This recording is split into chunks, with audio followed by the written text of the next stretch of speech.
So welcome everybody.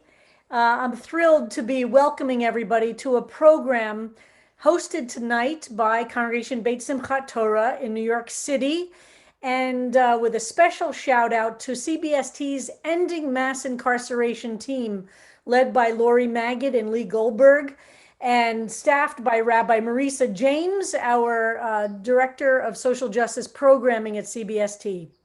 At CBST, we have a firm and a deep commitment to exploring and working hard to dissemble systems of racist oppression that exist here in our country.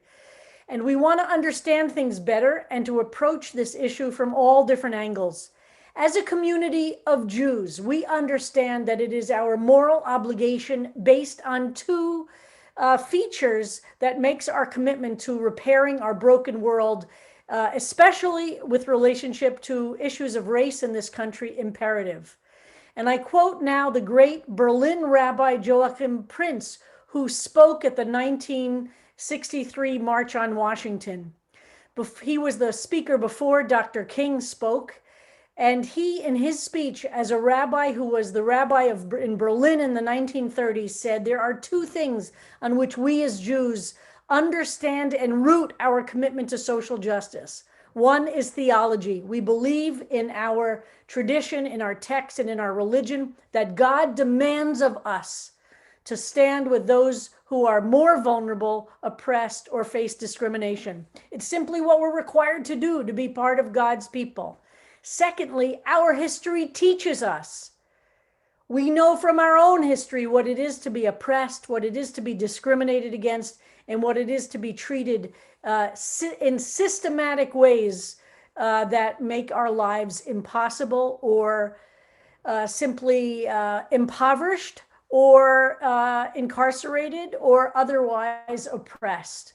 So from those two things, from theology and history, we as Jews know we must examine the big picture to understand what roles we play, what roles our larger society plays, not just as an academic exercise, but so that we can do the work of making the world a more just place for everyone.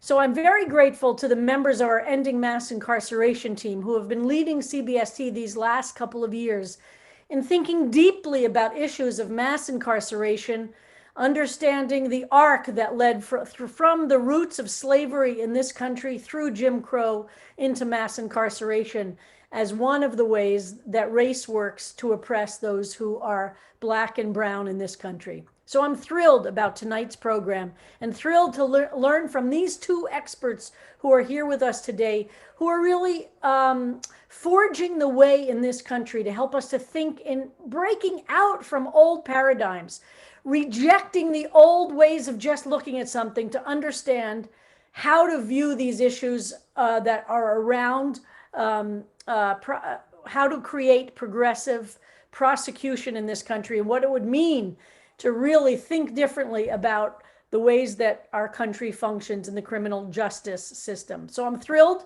to welcome everybody to this program and very excited, to learn what we have all to learn tonight. If you have any questions or comments during the program, please put them only in the chat. We will keep everybody mute, which is one of the wonderful features of our modern world, being able to just control the muting system. So I'd like to turn this over and welcome everybody to our program tonight. Good evening. I'm Laurie Magid, one of the leaders, along with Lee Goldberg, of the social justice team at CBST that's focusing on these criminal justice reform issues. Our team has had three goals. One is to educate ourselves about these issues. The second is to advocate for change. And the third is to serve, and to do that by volunteering to help people and their families who have been incarcerated and are returning to our communities. Tonight, we're focusing on education, but I know you are going to be so inspired by Miriam Krinsky and by Chesa Boudin that you are going to want to join in our advocacy and our service efforts as well in the coming weeks and months. So it is my great pleasure to introduce these two really visionary leaders who are focusing on the important role that prosecutors play in making our criminal justice system better and fairer.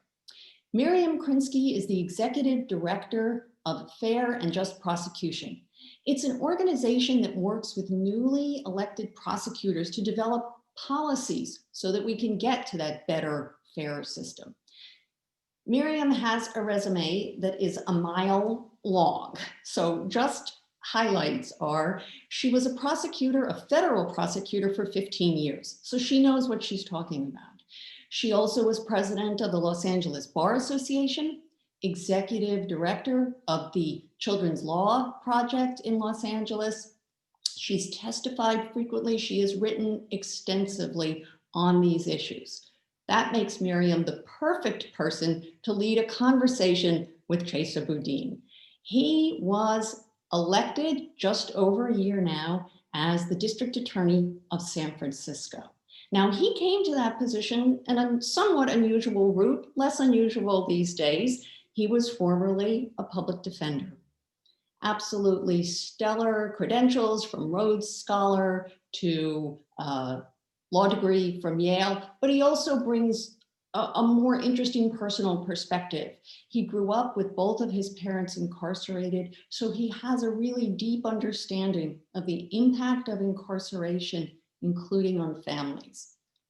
Some of his top priorities that I'm hoping he's going to tell us about tonight, but you've probably heard about some of them already: ending cash bail, totally reassessing the many decade-long war on crime, and of course, making sentencing fair for everyone. So, as the rabbi said, you can put your questions in the chat.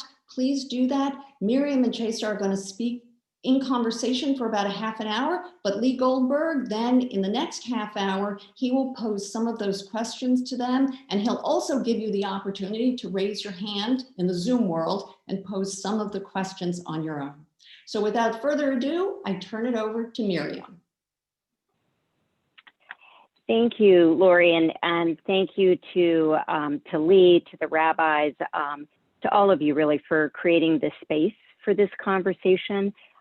Having done far too many Zoom calls over the last couple of days, and this is the third one that Chesa and I are doing together, it is nice to be able to see people's faces on the screen. So for those of you who are not with us visually, I would invite you, if you're so inclined, if you're in your pajamas or otherwise, don't worry about it. But if you're so inclined, again, it just feels so much more intimate.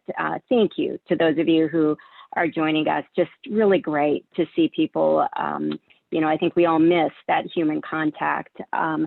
So I always find that when I have the opportunity to speak about this important work that we do, where we have the privilege to work with inspiring leaders like Chesa, that I probably gain as much, if not more, from the conversation than I give back to you all. And this was really no exception.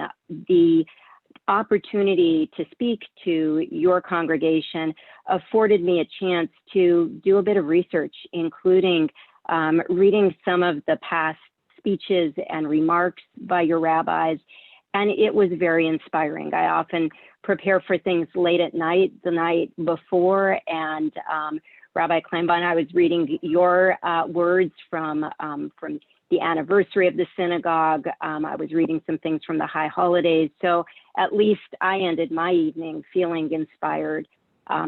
I want to set the stage for the conversation, and then Chesa and I are going to sort of engage in a moderated conversation. Only I'm the moderator as well as one of the speakers.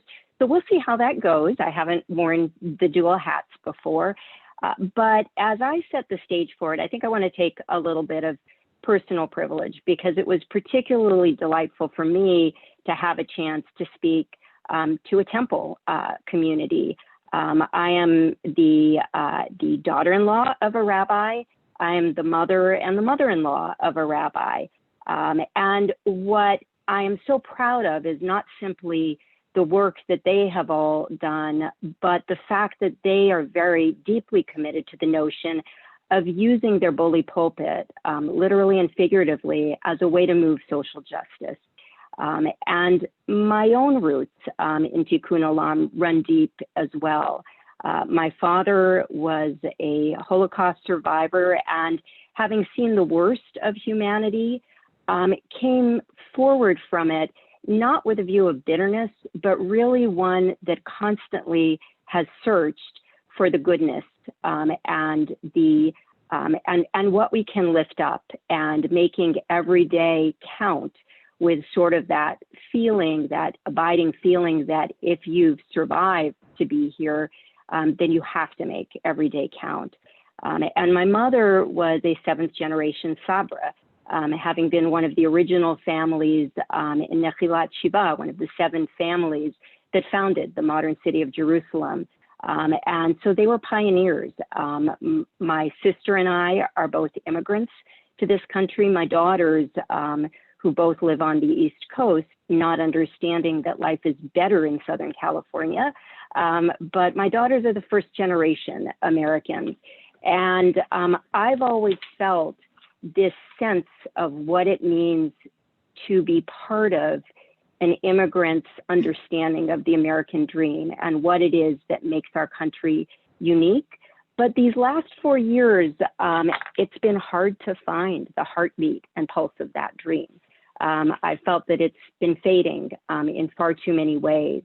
And I felt that in the criminal justice arena, that too many at a national level have tried to bring us back to a tough on crime, punish our way out of every societal problem that presumes that the right response to homelessness or individuals struggling with mental illness or substance use disorder is to incarcerate and jail our way out of it. And we know better. So I appreciate and want to thank you all for the work that your social justice group and others, Laurie, Lee, the rabbis, are doing. And I'm so delighted for us to be able to lift up Chesa as a model, and really one of the best of this bold new generation of leaders out there. So Chesa, I think with that, my thought was maybe we could start with your talking a bit about your very unusual journey to this work.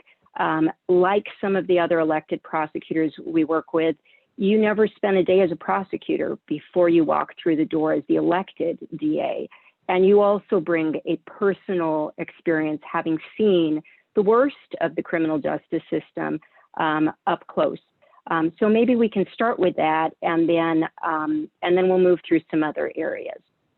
That sounds great, Miriam. And I want to also just start by thanking Laurie and Lee and the rabbi for bringing us together, for the warm introduction, and for creating community, even from the distance that COVID is imposing on all of us. It is a great group of people. I've had a chance to scroll through, and as Miriam said, to see some of the faces smiling back. And there are people on this call who I have known for many, many years, who know my parents and my family.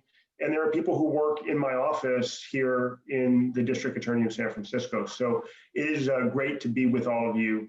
I want to, as Miriam suggested, go back to the beginning of my life. I was born to Jewish parents on the Upper West Side of Manhattan, and I was about 14 months old one day when they left me at the babysitter. And they went off that day, unbeknownst to me, of course, to participate in an armed robbery. While I was playing at the babysitter, a security guard was shot and killed. 2 police officers were shot and killed in Nyack, New York, just north of New York City. My parents never came home. They never came to pick me up from the babysitter. My mother ended up serving 22 years in prison. My father, who's 75 years old, is still incarcerated today, and he may never get out.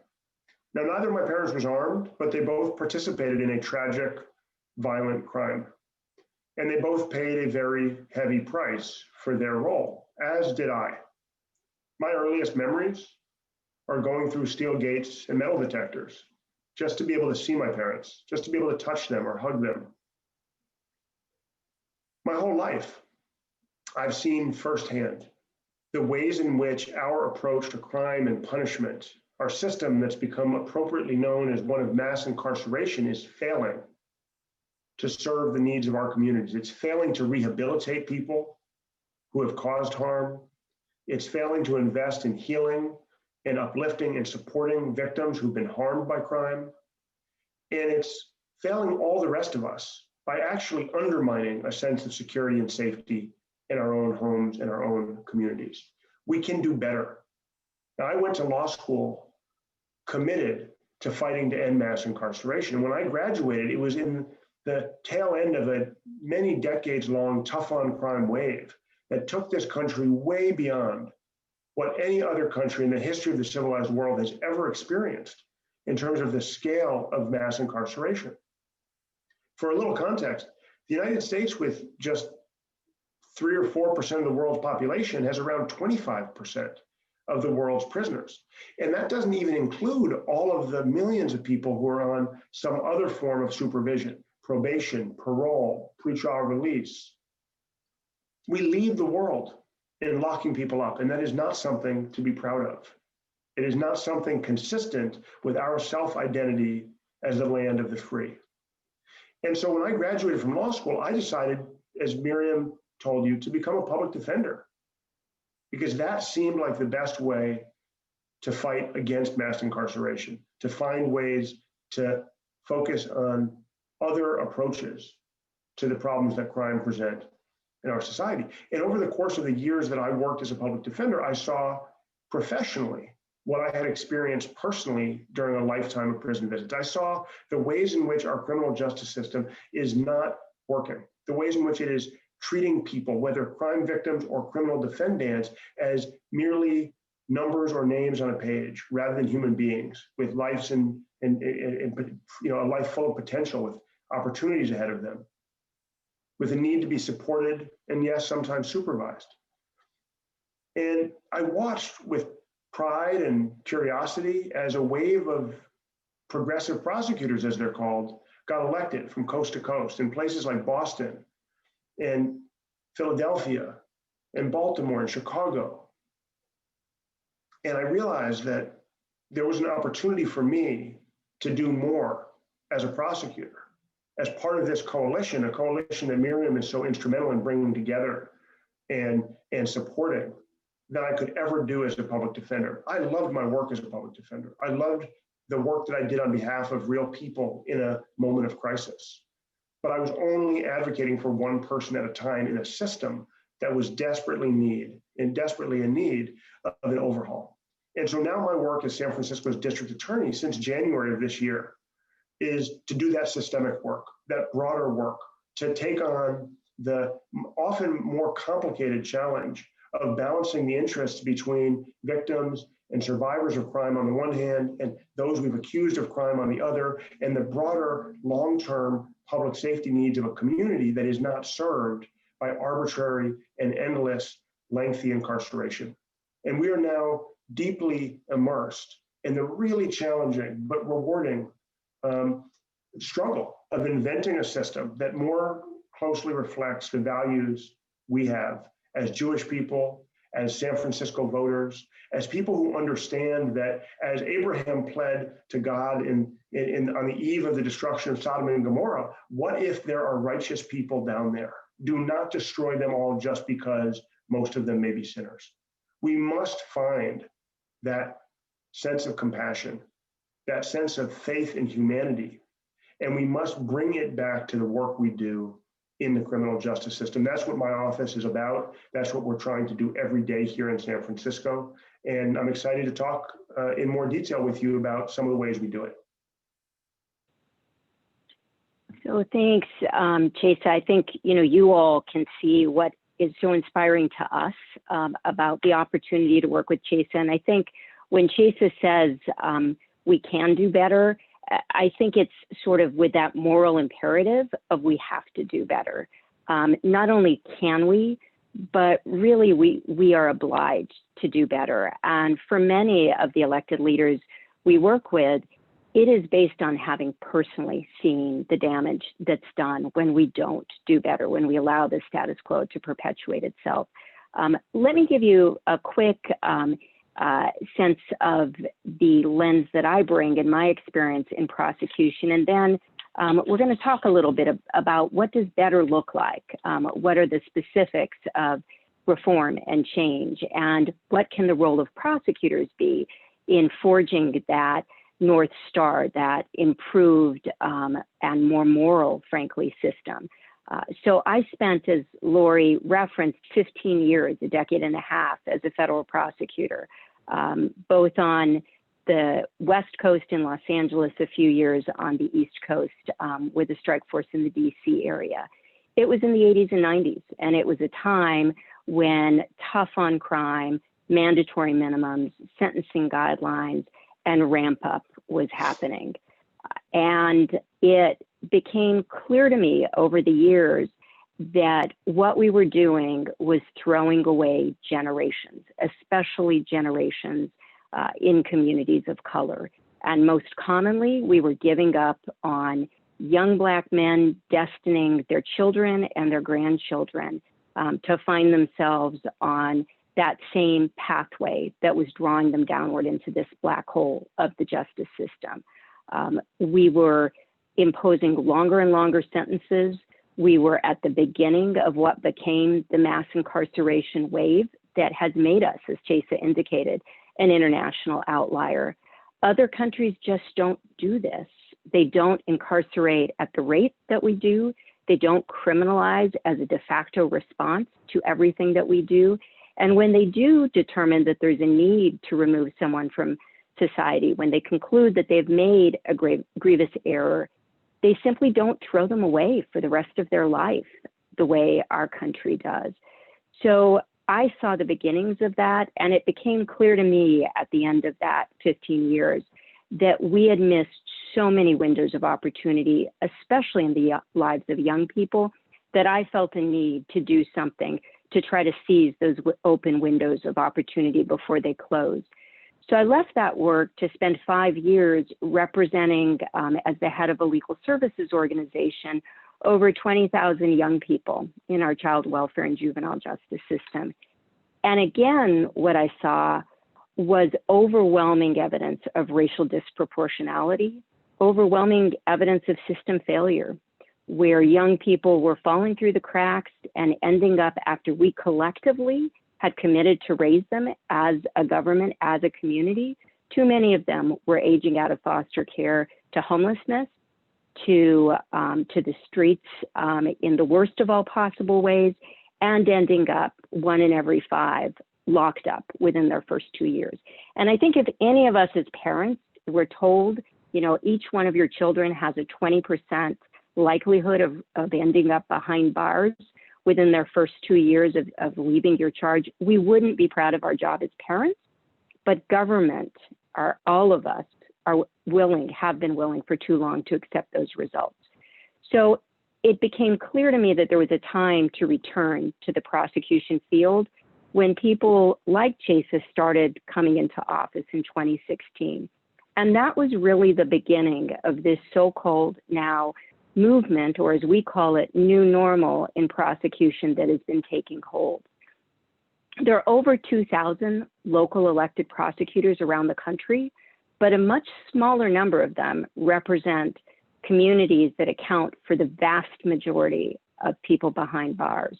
So if you could change just a small number of those, you could dramatically impact and have the ability to start to turn the tide on mass incarceration. And that's what we've been seeing over the last 4 years, more coming into office with the mindset that Chesa brings. Prosecutors control the front door of the justice system.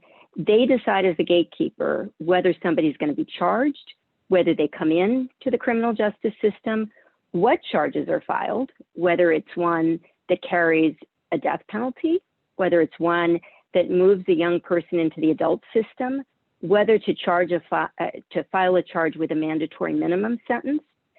And then they control every significant decision that follows in that case. Because unlike LA Law or Law and Order or other shows, because the vast majority of cases are resolved not through trial, not through a jury of someone's, hopefully, peers, although even that is a challenge, but rather through plea bargains. Prosecutors also control the trajectory of somebody's case through the justice system, whether they're going to be held on bail, whether they're going to end up with years behind bars thereafter, whether they're going to be on probation or parole, and often for how long, with that own revolving door back into the justice system. And for too long, prosecutors have flown under the radar with lack of transparency and operating within a black box that is hard to penetrate. So now we are starting to turn that tide. And with leaders like Chesa, it starts to give us an opportunity to ask, what does different, what does better, as Chesa put it, look like? So Chesa has agreed to let me do a little bit of sort of a lightning round of define better. So Chesa, I'm going to ante up issues for you, and I'd love to have you recount, what does better look like, and what are you doing with the clout that you have, either to change policy in your office or to be that huge advocate for change statewide or even nationally, because prosecutors' voices can propel those changes. First, the death penalty. Let me just say I am and always have been categorically opposed to the death penalty. I began doing research on that issue actually when I was in middle school for a history class, and I was struck back then at the really blatant racial disparities in the administration of the death penalty, and also by this possibility, as I said in the Sodom and Gomorrah story from the Torah, that there might be an innocent person amongst all those condemned to die. That risk is unacceptable when it comes to government-sanctioned execution. And so in many ways, I'm lucky because San Francisco as a community is largely and overwhelmingly opposed to the death penalty. In fact, none of my recent predecessors in this office sought a sentence of death. However, when I took office, there was a single person on California's death row out of San Francisco County. And I'm proud to say that within my first couple of months in office, we were able to re-sentence that man and give him a sentence that is no longer a death sentence and that actually gives him the opportunity to potentially be paroled before he passes away. So let me just underscore, you heard the power of communities to elect prosecutors. Who you put in that job can literally make a life or death decision in somebody's case. Cash bail. I am, again, categorically opposed to the use of cash bail. Let me briefly explain what cash bail is for folks who may not be familiar. It is a system that is deeply rooted in American legal practice, but it's uniquely American in that only the United States and the Philippines have for-profit bail industries. Here's how it works. Someone gets arrested in this country, they get taken to jail, and if they're wealthy, they can immediately buy their way out without regard to the severity of the charge, the strength of the evidence, the public safety risk that they pose. But if someone is arrested who's poor, they languish behind bars for days, months, or even years while they're presumed innocent, simply because they're too poor to buy their freedom. It is a system, in other words, that jeopardizes public safety in favor of the wealthy, and that undermines the promise of equal protection by keeping people in custody simply because of their poverty. It's a system that I fought against for many years before I was elected district attorney, and I was proud that one of my first policies after taking office in January this year was to ban and prohibit my staff from ever asking the court to put a price tag on freedom. If we believe someone is too dangerous to be released to the community while pending charges, or that there's such a flight risk that we fear they'll disappear if they're released, then we ask the court to detain them based on that risk. If, on the other hand, we believe that someone can safely be released, or that there are conditions, non-monetary conditions, that can make someone's release safe, then we ask the court for those non-monetary conditions of release. It is not ever, nor should it ever be based on wealth. So we sometimes refer at Fair and Just Prosecution to cash bail as part of the poverty penalty, which is a starting point that far too often is penalizing the poor and incarcerating the poor. And another example of that are fines and fees, where when we impose conditions and punishment on individuals that requires them to pay fines or fees and they can't pay it because they're too poor, if we reincarcerate them, we are basically creating a debtor's prison. And I think hopefully all of us can agree that that's not the system of justice that we want to stand behind. And Chesa, let me throw an add-in to this that came through a question that apparently a viewer on Facebook had. So let me broaden it a little bit. You know, you are not using cash bail, so you're not holding that sort of hammer over someone's head as a way to coerce them to plead out. And I think the question correctly presupposes that in those parts of the country where folks are being kept behind bars while awaiting trial because they're too poor to post bail, they are more likely to accept a plea bargain. In fact, we know that innocent people, people who have been exonerated, have pled guilty just simply to be able to get out of custody. So there is that coerciveness that's also an incredible concern of cash bail. What other things is your office doing to avoid coercive plea bargaining, to avoid people, you know, from basically not having, you know, sort of being made the deal that's too good to refuse? So innocent or guilty, they're faced with that quandary of what do I now do?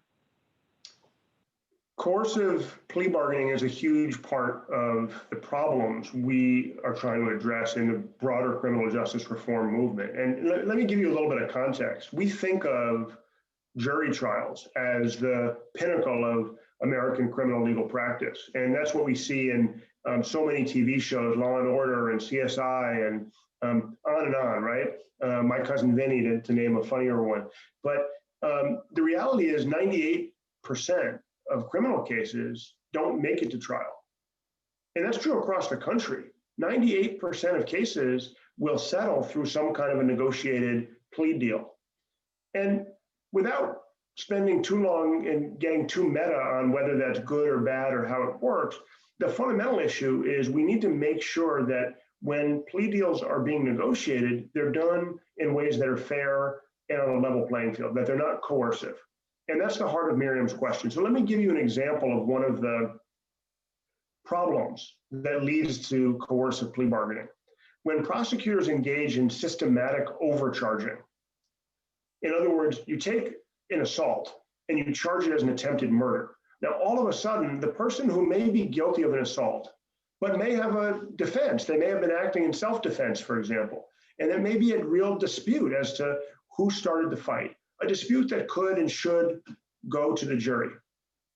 Well, if you charge them with attempted murder, under California law, they're now facing life in prison. And so when you offer them a deal, a quote unquote deal, where they can waive their right to argue to the jury and testify and tell their side of the story that they were acting in self-defense, they're going to waive that right and plead guilty to the assault for credit for time served. They can get out of jail, they can avoid the risk of a life sentence, and yes, it means a felony conviction on their record, but it saves them the possibility of a life sentence, right? So that creates a coercive context for negotiating a plea deal. We don't want to do that. We want to charge people fairly, and we want to give them and empower them to exercise their rights if it's in their interest to do so. Does it mean that we will spend more resources and have more cases going to trial? Perhaps. Does it mean that we'll lose some of those trials? Yes, it does. And I'll tell you a story, a true story, which will highlight another example of how we avoid coercive pleas. One of the other policies I put in place in February of this year was a policy that declines to charge prior convictions as enhancements. So for the non-lawyers, what do I mean by that? Under California law, if you've been previously convicted of any number of criminal offenses and you're charged in the future, you can be you can face more time in custody and a much more severe punishment because of those prior convictions. We call them status enhancements. They're enhancements that are not based on your conduct in this case, but rather on who you are or what's happened to you previously in the criminal legal system. It's things like 3 strikes and you're out, for example. And so I implemented a policy that presumptively declines to use those enhancements, that says we're going to prosecute people and hold them accountable for what they did, not for what they were previously punished for, not for the neighborhood they grew up in or who they associate with. Well, there was one case earlier this year that went to trial. And we accused the individual of a residential burglary. We accused him of going into someone's home and stealing property. Now, that's a serious felony under California law, and he faced up to 6 years in prison if he were convicted. Well, this individual had multiple prior strike convictions. And had we alleged those strikes, had we included them in the charge that he faced when he went to trial, he never would have gone to trial because he would have been facing a life sentence if he were convicted. And offered a plea to a residential burglary for 2 years or 4 years or 6 years would have been better than risking a life sentence, even though he had what he believed was a righteous defense at trial. And because we didn't charge those prior strikes, because he was only facing the 6 years, I say only, 6 years is a long time, he was able to make his case to the jury, and you know what? They believed him. And he was acquitted of the residential burglary and convicted only of a misdemeanor stolen property. Now, that's really technical and it's in the weeds, but I think it's an important example of the kind of power that prosecutors wield and how coercive it can be if it's abused.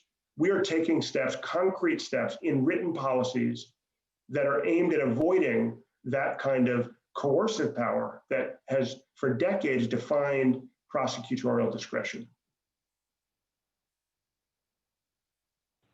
So, Chesa, I'm sure there will be other issues that folks will be interested in, but in the 1 or 2 minutes we have left before we open it up to Lee for questions, let me maybe ask you to offer your thoughts on the following, and I'll chime in as well after you. So, what do you see as the biggest challenge facing whether the justice system or you, or if you want to be, even higher altitude, our country generally, and what gives you hope?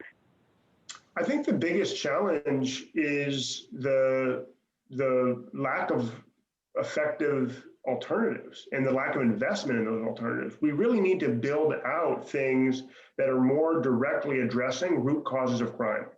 And one of my constant frustrations is the system is set up to allow me and my office to prosecute cases in the traditional way, to generate convictions and sentences to jail or prison.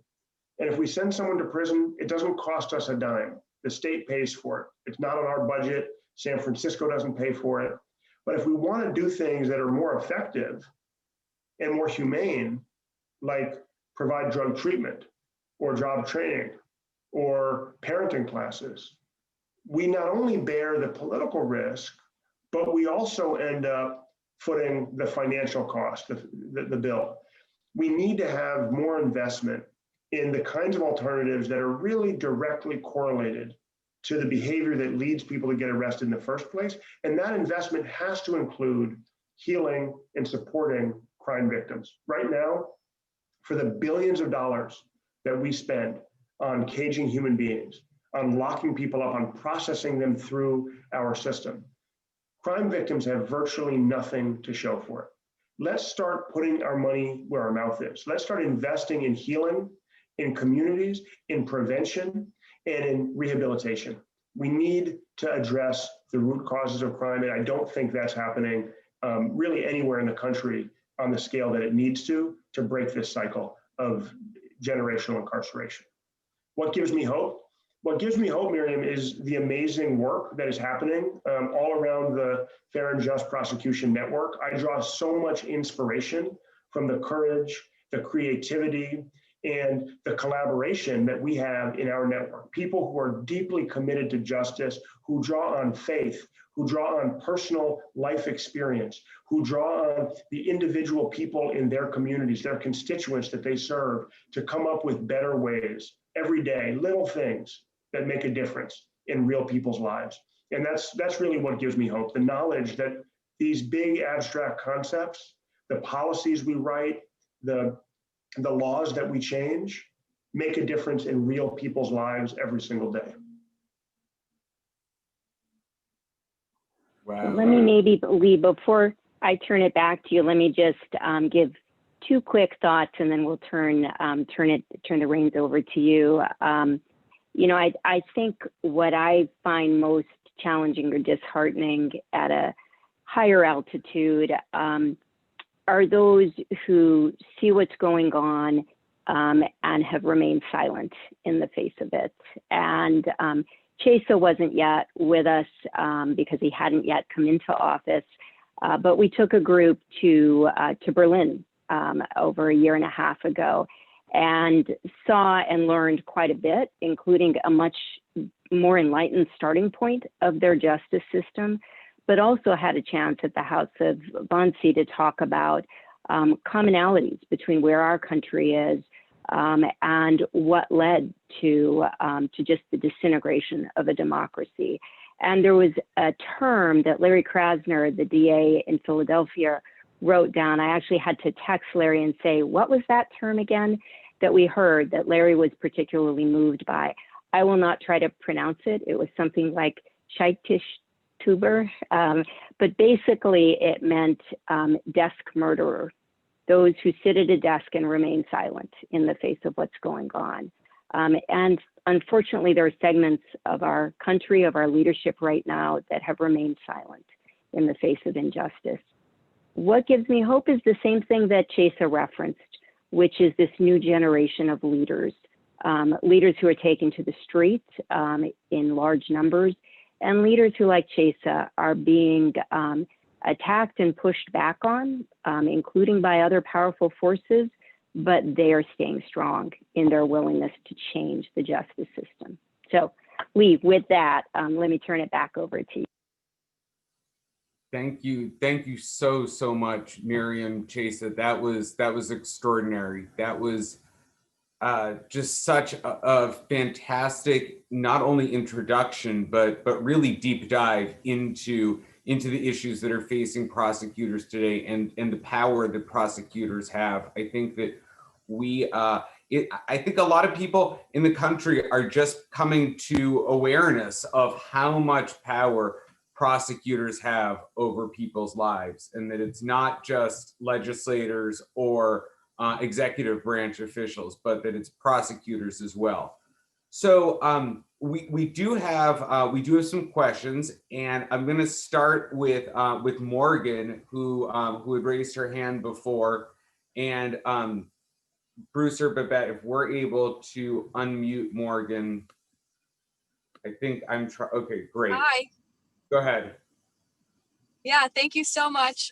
Thank you, Chesa. I had actually direct messaged you and you did respond to my question, which was asking if San Francisco District Attorney Office had reentry bureaus to help formerly incarcerated people reenter society.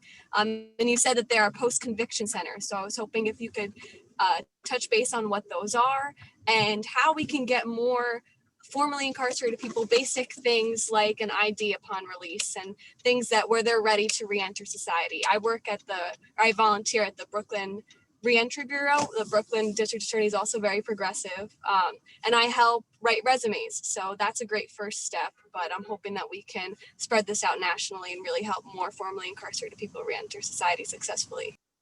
Yeah, well, thank you for the question, Morgan, and thank you, Lee, for helping to make this possible again. It's so great to see you and to see the work you're doing even from afar. I did try to answer your question briefly, Morgan, in the chat. Forgive me for those of you whose questions I haven't gotten to. I'm only so good at multitasking, and I am trying to focus on Miriam's questions. She's been known to throw me hardballs now and then, so had to stay on my toes for her. So apologies if I didn't get to your question in the chat. Morgan's question about reentry is a really critical one. We know that about 2/3 of people who are released from prison will end up back behind bars within a couple of years. In other words, what we've been doing is not working to break the cycle of behavior that leads to arrests and victimization and prosecution and incarceration. We need to have more effective interventions. And we particularly need to pay attention to that critical reentry moment when someone like my mom, who spent 22 years in prison, is released back to a city that, yes, she spent her whole life in. She was born in New York City. She grew up in New York City. But when she got released on parole supervision, it was a totally different place than the one she left in 1981. And after 22 years of being institutionalized, of not being able to touch money, of not being able to touch doorknobs or keys, of only being allowed to wear green, it was a totally different world. And people need support, and they need skills, and they need a helping hand, especially people who weren't able to make it successfully before they went to prison. Those are folks who obviously had challenges to begin with, whether mental health or substance use.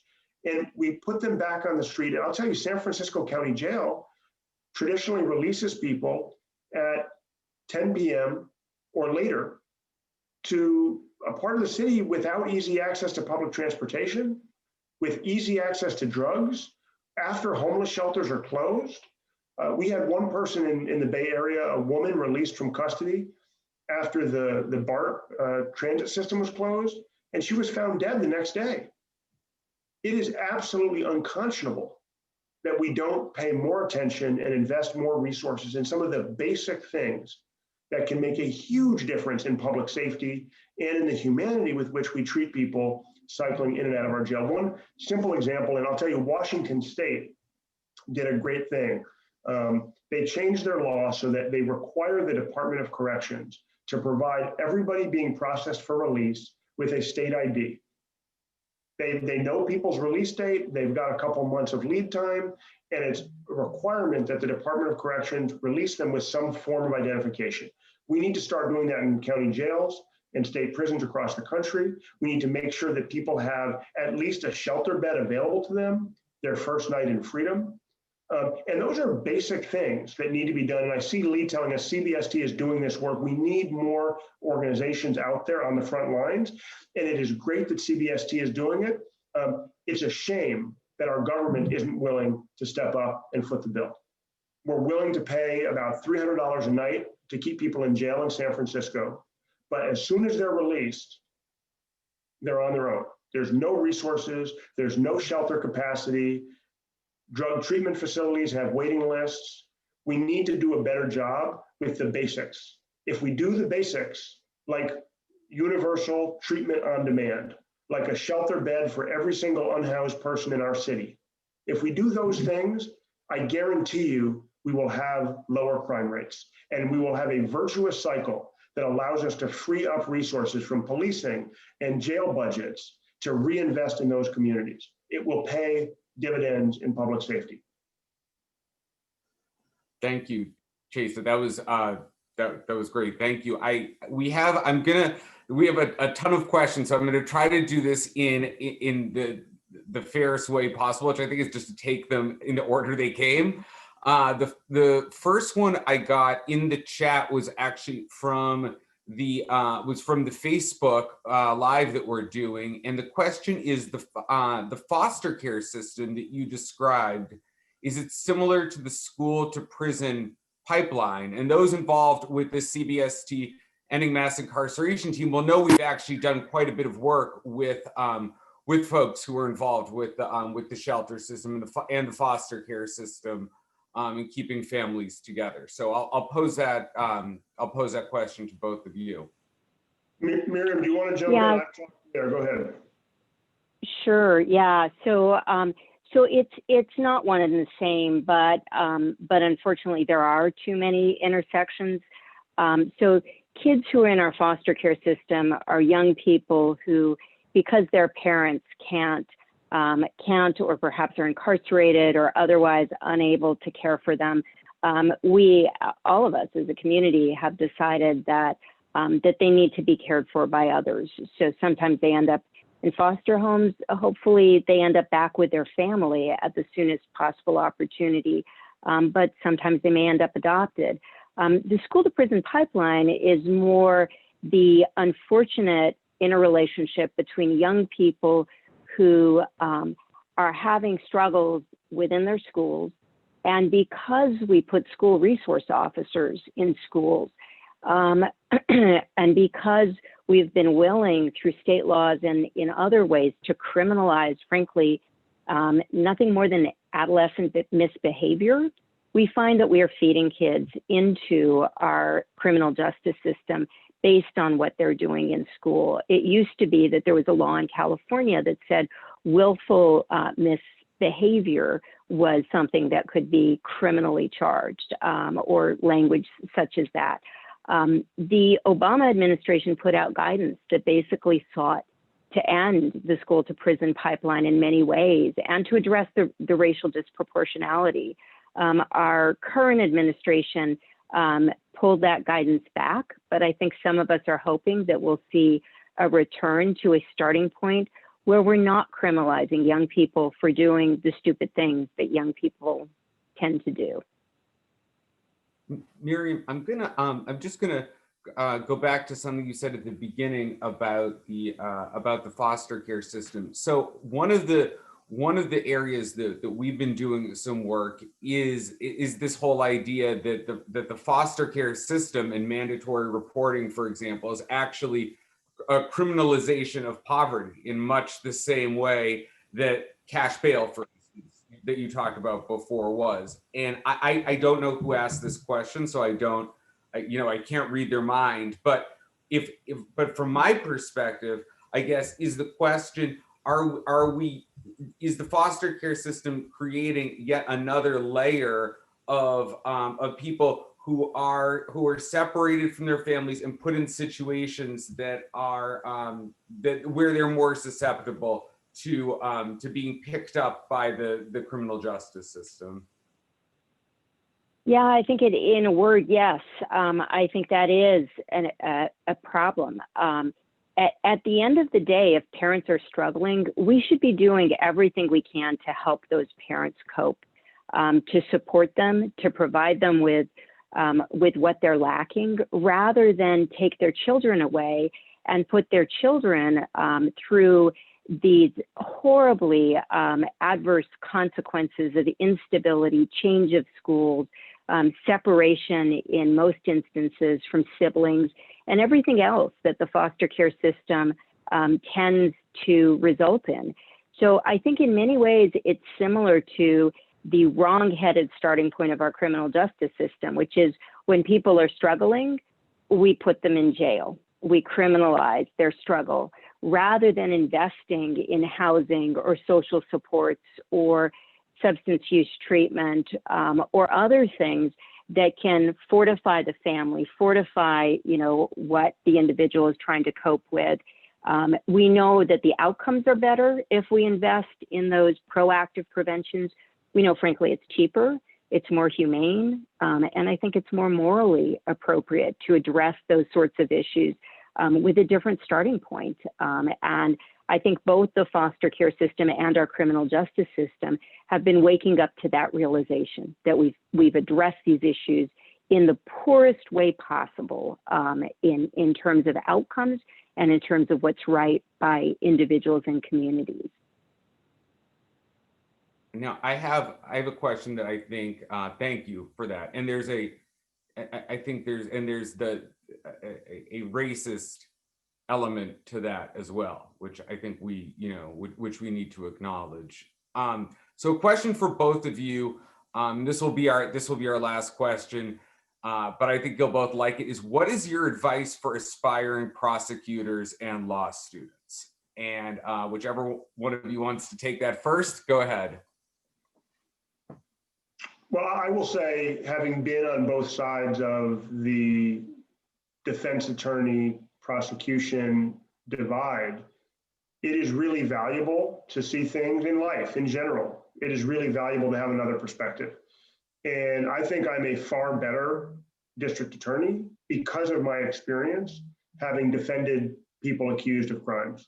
I'm also a far better district attorney because of the experience of having parents in prison, but I don't recommend any of you get your parents arrested. That is not what I'm suggesting, but intern at a public defender's office or at a legal services organization. One of the big differences, one of the things you miss in doing prosecution work that you can get as a public defender or an immigration defense lawyer or what have you, is the direct client relationship. And it's a really unique and special thing that doesn't exist in my office. We don't have direct clients. We represent all of the people. We represent the entire county of San Francisco. And so my prosecutors are trying to do something which is in many ways more abstract than what most lawyers do. We're trying to represent the public interest. We're trying to fight for justice, which means different things to different people. When you represent an individual client, your ethical duty is to that person and to their best interests. And that perspective is really valuable as you try and navigate some of the really thorny and often impossible decisions that you'll have to make as a assistant district attorney in your early years. So that's my advice, see things from multiple sides. So one word of advice is, if you're not sure whether you might want to be in a prosecutor's office, come and spend the summer. Look at our Summer Fellows program, where we put summer fellows in offices with inspiring leaders like Chesa. We also have an element of that program that looks to enable law students to split their time, half their summer with a public defender's office, half their summer with a reform-minded prosecutor, so they can see both sides of the system. Because I completely agree with Chesa. You will be better at whatever you do if you want to be a criminal justice focused attorney if you've seen both sides. I think more generally, my advice for young people would be, don't presume the way things are the way that they need to be. Constantly question where we are now, because where we are now is not where we should be and not the North Star that we should be aspiring toward. Be impatient. Things take time, but also every year we waste are more lives lost. So be willing to push hard and keep that fighting spirit. Don't let the opposing forces get you down, because bringing about change is not easy, but it takes all of us pulling together. And I think the election of leaders like Chesa are proof of what's possible. That's what a great note to end on, and an inspiring one at that. Thank you so much, Miriam. Thank you so much, Chesa. This has been an incredible session tonight. Both of you, I learned so much from both of you.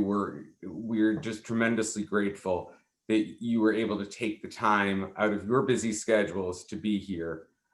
Just a few things about and thank you, Rabbi Kleinbaum, as well, for your words at the beginning.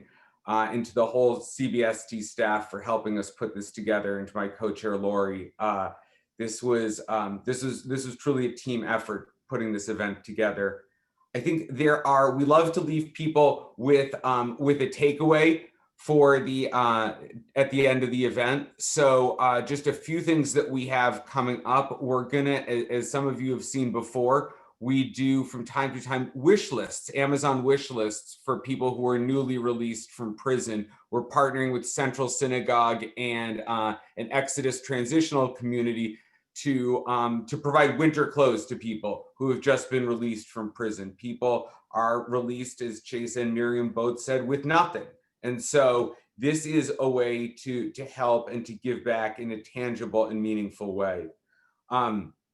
As some of you know, we're involved with the Jewish Coalition on Criminal Justice Reform here in the city. We are going to be doing, we're going to be starting some advocacy work that we're going to be partnering with them and other faith communities around the city on, and it's going to revolve around parole and probation and how to help get people out of prison who have been there for a very, very long time and have disproportionately long sentences to the crimes that they have committed, and then also help prevent people from going back into prison for these small technical violations of parole or probation that really just keep up the cycle of incarceration. So that's where we're going to be focusing our advocacy efforts.